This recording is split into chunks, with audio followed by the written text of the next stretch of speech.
قائد جمعیت د زمانې په ولیانو کې یو بهترین ولی دی. څوک چې د قائد جمعیت په ولایت کې شک کوي نو دی د پاکستان بلکې د پاکستان نه د ټولو علماو چې د قائد محترم په اقتدا کې روان دي د هغوی په ولایت کې شک کوي. ځکه پیر ذوالفقار صاحب چې د زمانې یو ولي سړی دی چې هر څوک یې پېژني، هغه د قائد محترم په اقتدا کې دی. که ته قائد محترم نه منې نو ته پیر ذوالفقار صاحب نه منې. که ته قائد محترم نه منې نو ته مفتی تقی عثماني صاحب نه منې. که ته مفتی تقی عثماني صاحب نه منې نو ته امام کعبه نه منې.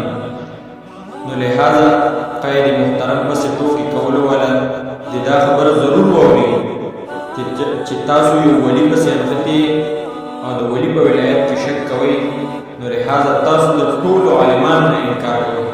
ځکه ټول علما چې کوم ځای په پاکستان کې نن دا په یو مجمع باندې او یو فتنه چې کوم ځای دا بل طرف